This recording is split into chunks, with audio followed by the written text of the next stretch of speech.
landlady was looking at him in mute and melancholy surprise. "I did my best to help him forward in the world, and he has behaved very badly to me." "Did he now?" rejoined the landlady, with an appearance of the greatest interest. "Behave badly to you? Almost broke your heart, didn't he? Ah, it will come home to him sooner or later, don't you fear. Honour your father and mother wasn't put on Moses's tables of stone for nothing, Mr. Bashwood. Where may he be, and what is he doing now, sir?" The question was in effect almost the same as the question which Midwinter had put when the circumstances had been described to him. As Mr. Bashwood had answered it on the former occasion, so, in nearly the same words, he answered it now. "My son is in London, ma'am, for all I know to the contrary.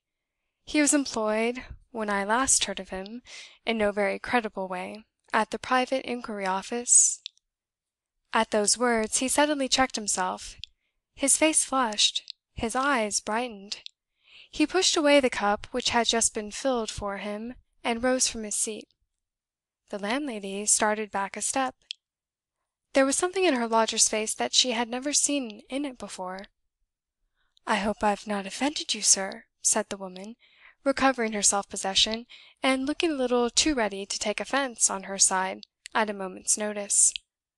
"Far from it, ma'am, far from it," he rejoined, in a strangely eager, hurried way. "I've just remembered something very important. I must go upstairs. It's a letter, a letter, a letter.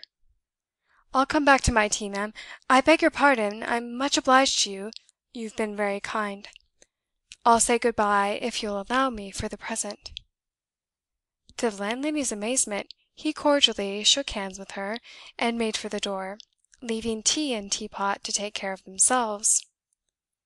The moment he reached his own room, he locked himself in.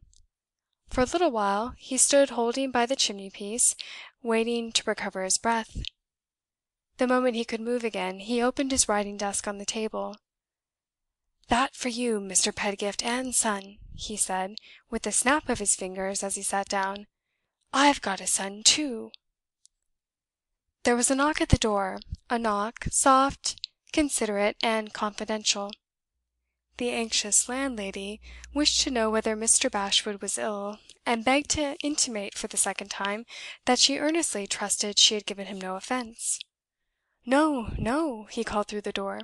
"I'm quite well. I'm writing, ma'am, I'm writing. Please to excuse me." "She's a good woman, she's an excellent woman," he thought, when the landlady had retired. "I'll make her a little present. My mind's so unsettled, I might never have thought of it but for her. Oh, if my boy is at the office still! Oh, if I can only write a letter that will make him pity me!" He took up his pen, and sat thinking anxiously, thinking long, before he touched the paper. Slowly, with many patient pauses to think and think again, and with more than ordinary care to make his writing legible, he traced these lines: "My dear James, you will be surprised, I am afraid, to see my handwriting. Pray don't suppose I am going to ask you for money, or to reproach you for having sold me out of house and home when you forfeited your security, and I had to pay. I am willing and anxious to let bygones be bygones, and to forget the past.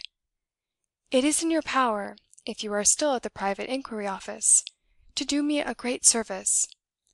I am in sore anxiety and trouble on the subject of a person in whom I am interested. The person is a lady.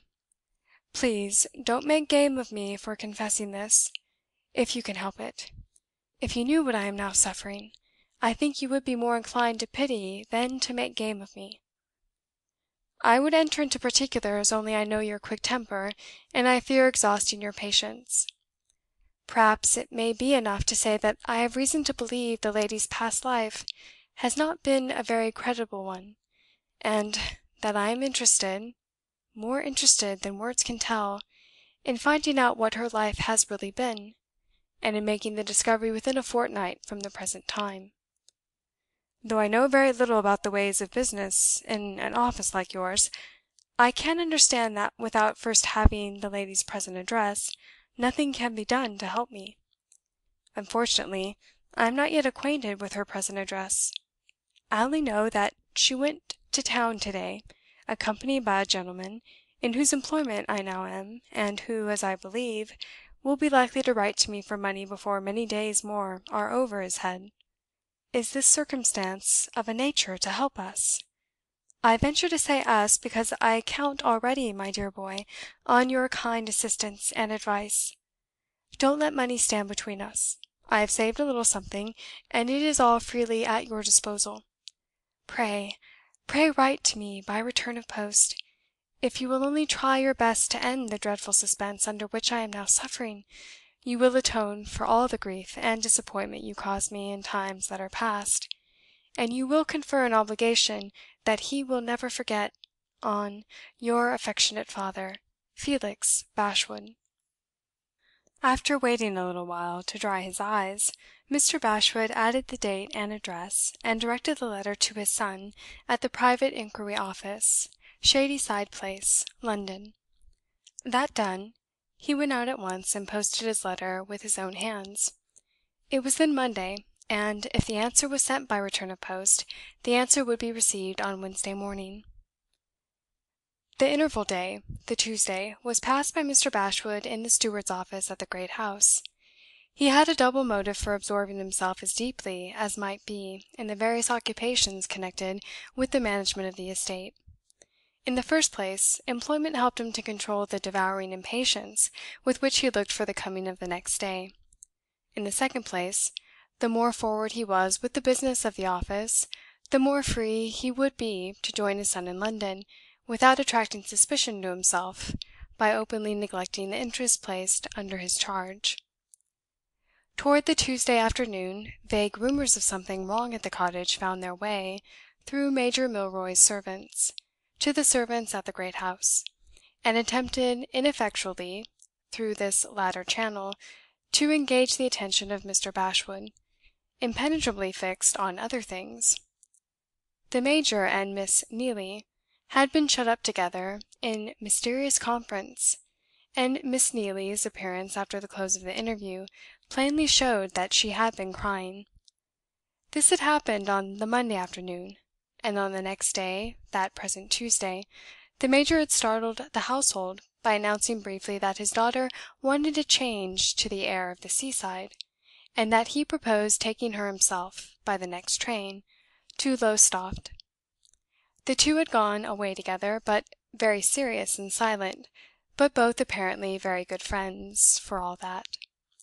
Opinions at the great house attributed this domestic revolution to the reports current on the subject of Allan and Miss Gwilt. Opinions at the cottage rejected that solution of the difficulty on practical grounds. Miss Neelie had remained inaccessibly shut up in her own room from the Monday afternoon to the Tuesday morning, when her father took her away. The Major, during the same interval, had not been outside the door, and had spoken to nobody, and Mrs. Milroy, at the first attempt of her new attendant to inform her of the prevailing scandal in the town, had sealed the servant's lips by flying into one of her terrible passions the instant Miss Gwilt's name was mentioned. Something must have happened, of course, to make Major Milroy and his daughter so suddenly from home. But that something was certainly not Mr. Armadale's scandalous elopement in broad daylight with Miss Gwilt. The afternoon passed, and the evening passed, and no other event happened but the purely private and personal event which had taken place at the cottage. Nothing occurred, for nothing in the nature of things could occur, to dissipate the delusion on which Miss Gwilt had counted, the delusion which all Thorpe Ambrose now shared with Mr. Bashwood, that she had gone privately to London with Allan in the character of Allan's future wife. On the Wednesday morning, the postman, entering the street in which Mr. Bashwood lived, was encountered by Mr. Bashwood himself, so eager to know if there was a letter for him that he had come out without his hat. There was a letter for him, the letter that he longed for from his vagabond son. These were the terms with which Bashwood the younger answered his father's supplication for help, after having previously ruined his father's prospects for life.